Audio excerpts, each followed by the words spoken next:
Всем привет! Меня зовут Катя Контур, я мастер и тренер по перманентному макияжу. Если ты смотришь данное видео, скорее всего, ты хочешь стать мастером перманентного макияжа, отучиться с нуля, или ты уже являешься мастером в бьюти-сфере и хочешь добавить себе новую услугу и зарабатывать больше денег.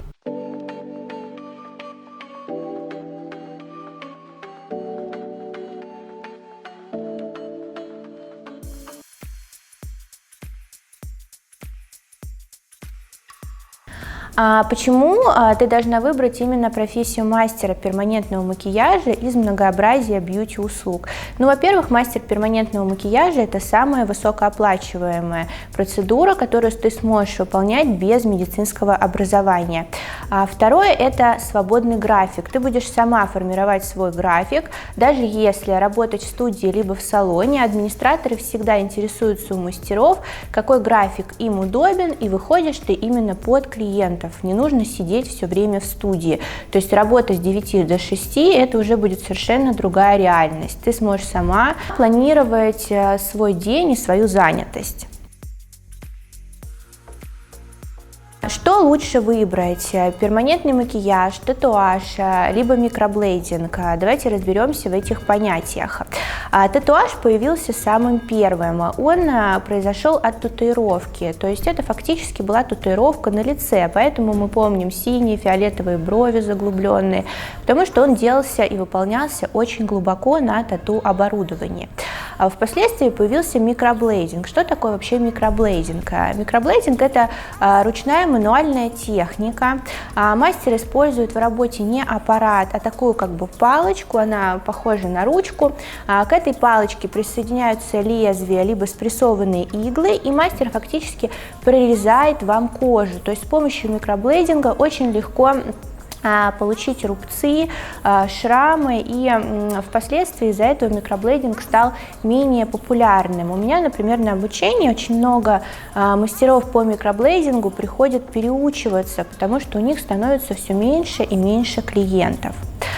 Параллельно с микроблейдингом появился перманентный макияж. Перманентный макияж – это синоним татуажа, то есть по сути для специалиста это одно и то же. Это значит, что с помощью специального аппарата на лицо вам наносят рисунок, который держится достаточно долго. Сколько он будет держаться, зависит от пигментов, от оборудования и от техники.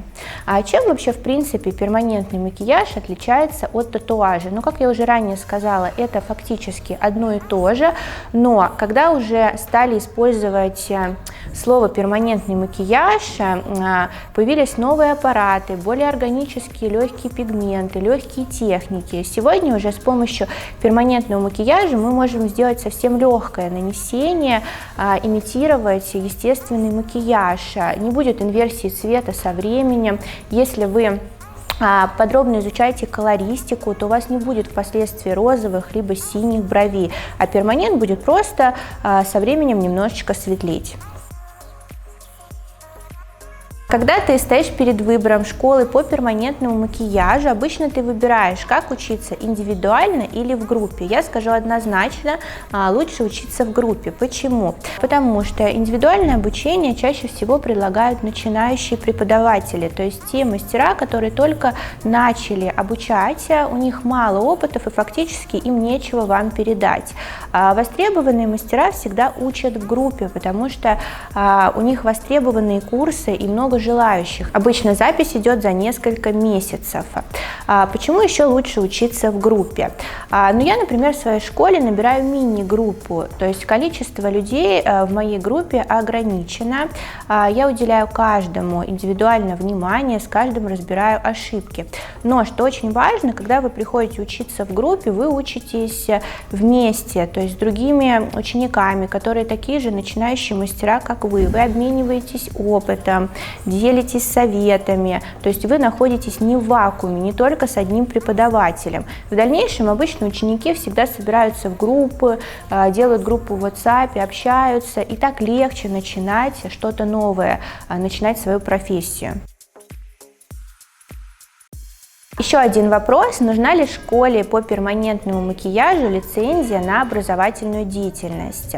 Этот вопрос мы очень подробно разобрали в видео, которое записывали вместе с юристом. Я обязательно оставлю вам ссылку на это видео в описании. Вы сможете перейти и подробно ознакомиться.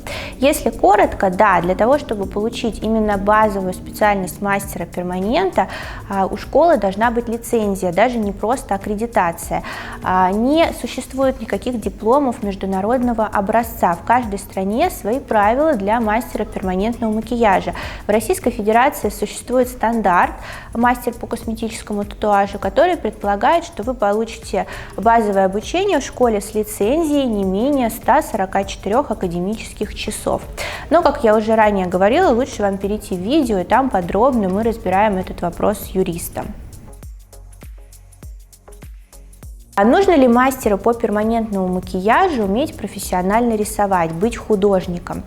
Конечно, для мастера по перманенту навык рисования однозначно важен, но он не обязателен, его можно развивать.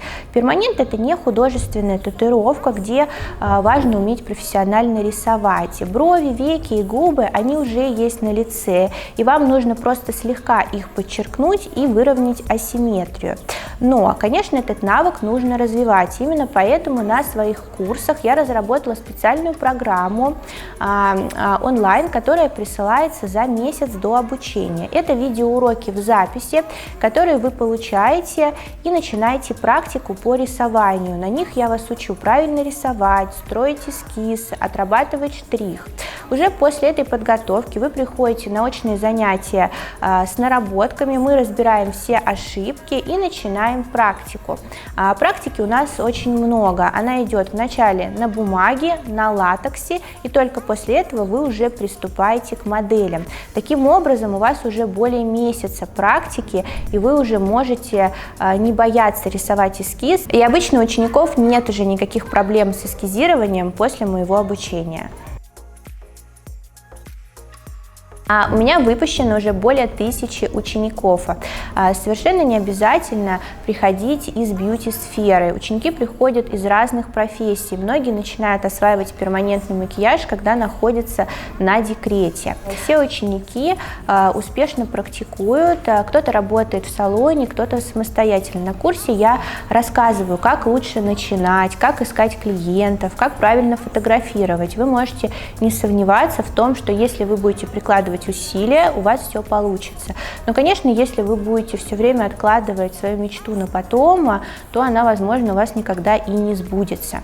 Надеюсь, данное видео было для вас полезным. Если у вас остались какие-либо вопросы, пишите мне их внизу в комментариях. Также по промокоду CONTUR вы можете получить специальную скидку на любой базовый курс.